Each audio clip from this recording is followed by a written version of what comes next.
ये इनविट का VFD है। ओके, ये आपका 2.2 किलोवाट का VFD है। ये हमारे पास रिपेयरिंग के लिए आया हुआ था।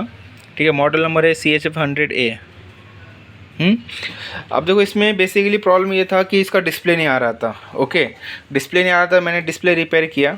ओके, डिस्प्ले मतलब 24 वोल्ट का मिसिंग था। यहाँ पे 24 वोल्ट जो आपका है वो मिसिंग था। 24 वोल्ट नहीं बनेगा तो 5 वोल्ट कहाँ से बनेगा। ठीक है, तो 24 वोल्ट का सप्लाई रिपेयर किया मैंने, 24 वोल्ट के सेक्शन पे काम किया। उसमें मुझे फॉल्ट मिला, एक मॉसफेट शॉर्ट था। मॉसफेट था 3N150। ओके, और उसमें एक लो ओम रेजिस्टेंस था 0.1 ओम का, जो ड्रेन टू ट्रांसफार्मर के बीच में कम्युनिकेट कर रहा था। ड्रेन टू ट्रांसफार्मर के एक वाइंडिंग इस साइड से शॉर्टिंग था। ओके, मतलब इन दोनों के बीच में वो रजिस्टर था 0.1 ओम का। ओके, वो एक रजिस्टर शॉर्टिंग मिला मुझे। उसके बाद यहाँ पे आपका ओपन था, वो रजिस्टर ओपन था, सॉरी शॉर्ट नहीं था, ओपन था।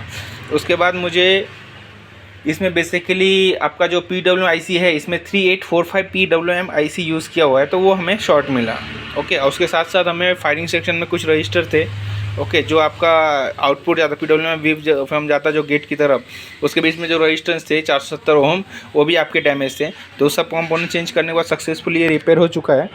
ओके, तो अब मैं इसे ट्रायल दूंगा, आपको दिखाऊंगा। ओके, उससे पहले कंट्रोल वायरिंग समझ लो। यहाँ पे पॉट है, ग्राउंड लिया है हमने, इनपुट लगाया है और 10 वोल्ट यहाँ से लिया है। ठीक है, ये हमारा पोटेंशियोमीटर का कनेक्शन हो गया, पॉट का कनेक्शन हो गया, देख लो। उसके बाद देखो आपका R485 प्लस माइनस जो दिख रहा है वो आपका PLC कम्युनिकेशन के लिए। ठीक है, अब इसमें बेसिकली ऐसे कि कॉमन मैंने एक कॉमन S2 का दिया हुआ है, जो S1 से लेके S7 तक ये आपका डिजिटल इनपुट सिग्नल है। ठीक है, तो अब ये कॉमन से मैंने S2 को शॉर्ट किया हुआ है। जैसे मैं S1 को टच करूँगा तो VFD ऑन हो जाएगा, हमें वोल्टेज मिल जाएगा। मैं मीटर को यहाँ इस साइड ले लेता हूँ। ठीक है, ओके, तो VFD ऑफ नहीं होगा। क्यों? क्योंकि इसमें क्या हुआ है, एक टर्मिनल ओपन चाहिए तो एक टर्मिनल क्लोज चाहिए। उन्होंने 2 वायर सेटिंग की हुई है। ठीक है, तो इस कॉन्सेप्ट के आधार पर उन्होंने प्रोग्रामिंग की हुई है। ओके, प्रोग्रामिंग किया हुआ है, तो इसके कारण हम कुछ कर नहीं सकते। जिसका मुझे ऑफ़ करना होगा तो मुझे जो S2 में मैंने वायर निकाला है उसको निकालना पड़ेगा, उसके बाद ही ऑफ होगा। ठीक है, देखो VFD ऑन हुआ।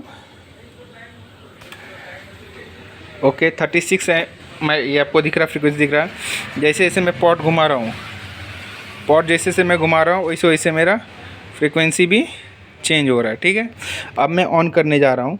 देखो, जैसे मैं S1 को टच कर रहा हूँ, टच करके मैंने बस छोड़ दिया। देखो, फ्रीक्वेंसी अपने आप बढ़ने लगा, यहाँ पे वोल्टेज भी बढ़ रहा है। ओके, यहाँ पे अगर देखोगे तो मैं फ्लैश को ऑफ़ करता हूँ। फ्लैश ऑफ किया है, यहाँ पे रन और ट्यून ऑन हो रहा है, लोकल रिमोट लाइट ब्लिंक कर रहा है। ठीक है, तो ये सक्सेसफुली हमारा रिपेयर हो चुका है। जैसे मैं फ्रीक्वेंसी बढ़ाऊँगा,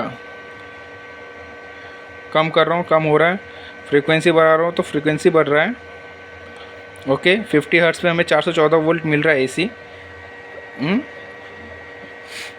तो अब मैं फ्लैश ऑन कर दे रहा हूँ। तो अभी ये इस तरीके से सक्सेसफुली रिपेयर हो गया। मेजर काम था हमारा डिस्प्ले सेक्शन ऑन करना था। अब मैं इसे ऑफ़ करना चाहूँगा तो ऑफ़ नहीं कर पाऊँगा। ओके, मुझे ऑफ़ करना होगा तो मुझे ये वाला वायर मुझे खींचना पड़ेगा। ऐसे खींचा, ये देखो धीरे धीरे ऑफ़ हो गया, आपका वोल्टेज भी आउट हो गया। ठीक है, तो इस तरीके से ये सक्सेसफुली रिपेयर हो चुका है। ओके, चैनल पर नए होंगे तो सब्सक्राइब कीजिए, वीडियो अच्छा लगा हो तो लाइक कीजिए। ओके, और ये कंट्रोल वायरिंग आपको समझ में आ गया होगा या कुछ डाउट होगा तो आप कमेंट कर सकते हो। ओके, तो समझ गए ना।